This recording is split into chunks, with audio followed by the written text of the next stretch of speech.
ये दो तस्वीरें इराक संकट में फंसे भारतीय लोगों की दर्द की दो कहानियां कह रही हैं। इराक में सुलगी आग की लपेट में फंसे भारतीय परिवारों में कुछ तो वो खुशकिस्मत हैं जो लौटकर आ गए हैं, लेकिन सैकड़ों अब भी ऐसे हैं जो फंसे हैं और राहत की बाट जोह रहे हैं। इराक में फंसे हजारों लोगों में से 47 लोगों का एक समूह देश लौटा है, जिसमें से 30 लोग लखनऊ के हैं। ये लोग इराक की यात्रा पर गए थे। इन लोगों ने बम धमाकों और गोलीबारी के बीच किसी तरह से जान बचाकर इराक से निकल पाने में कामयाबी हासिल की।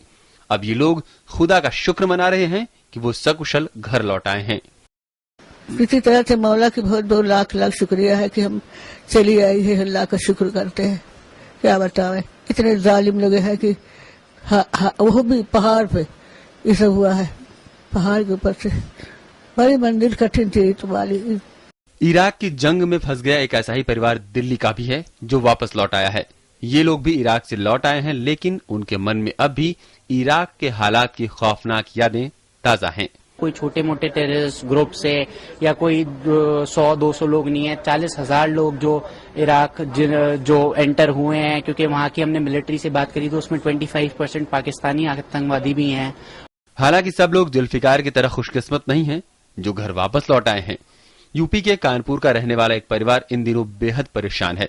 परिवार के सदस्य इराक में फंसे हैं और घर में बूढ़े माँ बाप की सांसें अटकी हैं। अब वो भगवान से अपनों की घर वापसी की दुआ कर रहे हैं और सरकार से दखल देने की मांग कर रहे हैं। सरकार से अपील यही है हमारी कि क्या कहते हैं कि वहाँ से जो भी हमारे हिंदुस्तानी भाई हैं उनको सबको उनसे विनती हमारी है कि वो उनको सबको सही कुशल से वापस बुलावे। ऐसा ही एक परिवार पंजाब के होशियारपुर का है। सालों से काम कर रहे लोग वहां फंसे हैं और अपने वतन वापस लौटना चाहते हैं, लेकिन उनकी कोई सुनने वाला नहीं है। अपना घर चलाने के लिए वहां नौकरी करने पहुंचे कई भारतीय इस आस में बैठे हैं कि कोई तो उनकी मदद करेगा, लेकिन उनकी फरियाद सुनने वाला कोई नहीं है। 17 तरीक ਸਾਡੇ ਲੜਕੇ ਨਾਲ ਹੋਈ ਹੈ ਬਾਤ ਰਾਤ ਨੂੰ 2 ਵਜੇ ਵੀ ਮੈਨੂੰ ਇਸ ਵੇਲੇ ਸਾਡੇ ਜਿੰਨੇ ਬੰਦੇ ਹੈਗੇ ਆ 41 ਬੰਦੇ ਵੀ ਸਾਨੂੰ ਇਹ ਇੱਕ ਕੈਂਟਰ ਦੇ ਵਿੱਚ ਲੱਦ ਕੇ ਲਿਜਾ ਰਹੇ ਆ। ਸਾਨੂੰ ਕੋਈ ਪਤਾ ਨਹੀਂ ਹੈਗਾ ਵੀ ਕਿੱਥੇ ਲਿਜਾ ਰਹੇ ਆ ਤੇ ਸਾਡੇ ਨਾਲ ਧੱਕੇਸ਼ਾਹੀ ਕਰ ਰਹੇ ਆ।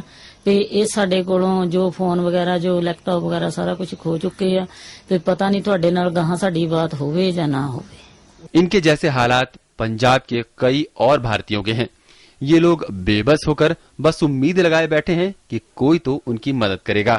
मिनिस्ट्री से अनिल वाधवा जी की कॉल आई थी तो उन्होंने बोला कि वो इंश्योरेंस दी कि हम कर रहे हैं, बच्चों के लिए ट्राई कर रहे हैं कि उन्हें वापस ले आएं, लेकिन जब तक कोई एक्शन नजर नहीं आता तब तक कोई सेटिस्फेक्शन नहीं है कि क्या होगा कैसे होगा पता तो चले। इवन अभी तक 15 जून के बाद हमें ये भी नहीं पता कि हमारे बच्चे कहाँ पे हैं और अब तक ये भी इंफॉर्मेशन नहीं मिले कि वो सही सलामत हैं भी या कहाँ हैं। दरअसल इराक गए कामगारों में अधिकतर पंजाब एवं उत्तर भारत के अन्य इलाकों के हैं और वहां के मोसूल शहर में वो कई कंपनियों के लिए काम कर रहे थे। हालात बिगड़ने के बाद अब कंपनियों ने भी उनका साथ छोड़ दिया है। ऐसे में वो परिवार से किसी भी तरह संपर्क करके अपनी व्यथा बता रहे हैं, लेकिन परिवार के पास भी दुआ करने के अलावा कोई चारा नहीं है। ऐसे में सबकी उम्मीदें सरकार पर टिकी हैं कि वो भारतीयों को कैसे इराक से बाहर निकालती हैं। News night desk, DD news.